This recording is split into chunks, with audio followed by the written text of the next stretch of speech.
Lee Baca ran the LA County Sheriff's Department for 16 years, until 2014 when he stepped down amid allegations of corruption. Now he's on trial for obstruction of justice, conspiracy, and lying to the FBI, and faces up to 20 years in prison. We spoke to the whistleblower who helped bring Baca down, and brought himself down in the process. There's no reason to rat pack a guy and break eye orbitals and femurs and dislocate shoulders. There's no reason for that. James Sexton's first major assignment as an LA County Sheriff deputy was in an intelligence unit at the county jail. OSJ stands for Operation Safe Jails. It's a custody investigative unit, and the primary function of OSJ is to develop informants from within the jails. He says when he started the job in 2008, the other sheriff deputies were routinely assaulting inmates, often with the goal of sending them to the hospital.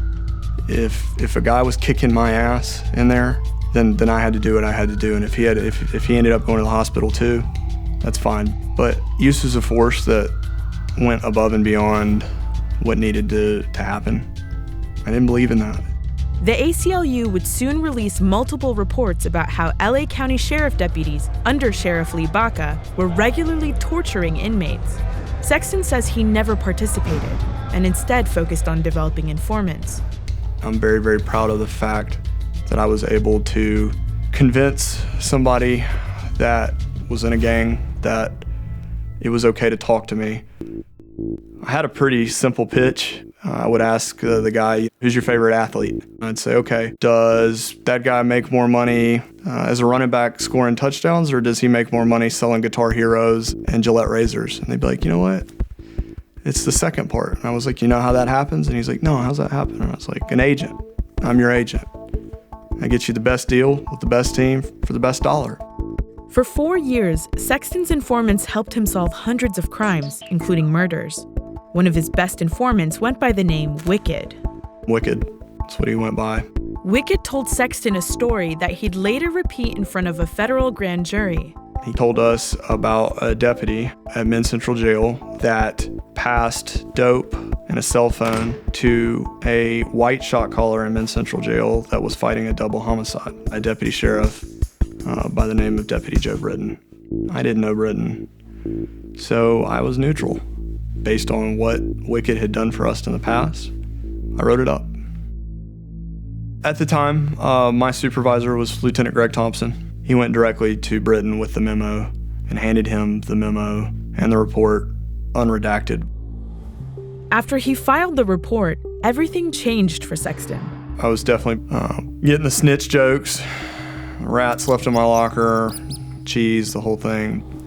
As I walked into what's known as the two-story at Men's Central Jail, where my car was parked, there was an individual waiting for me in my car, and we got a fight. Deputy on deputy fight. Eventually, someone from the FBI reached out.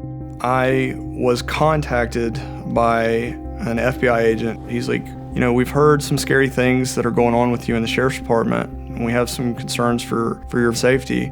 The FBI wanted Sexton to be their informant, to help them with their investigation against Baca's department.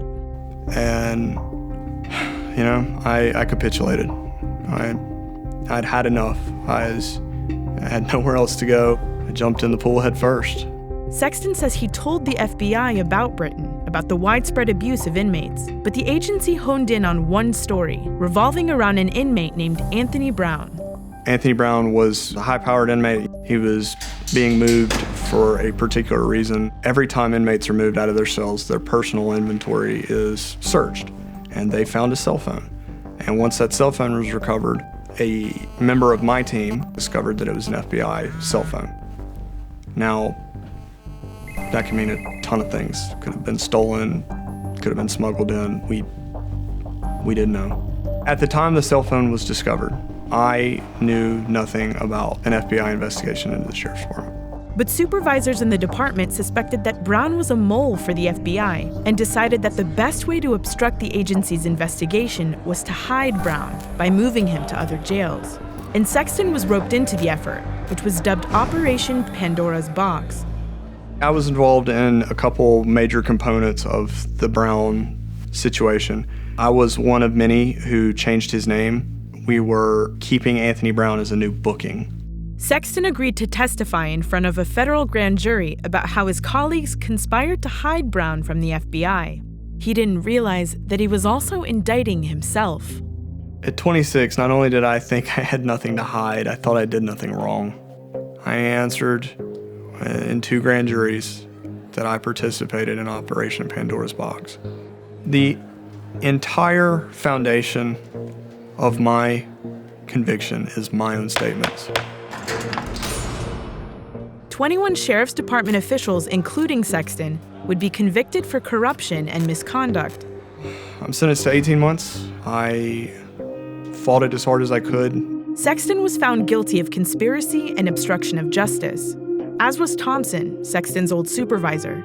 But Britton, the deputy who Wicked said smuggled things into the jail, still works for the LA Sheriff's Department and has never been charged with anything. He didn't respond to our request for comment. There are supervisory and executive level that were allowed to slip through the cracks. They have since been promoted. Sexton believes Sheriff Baca was behind all of this.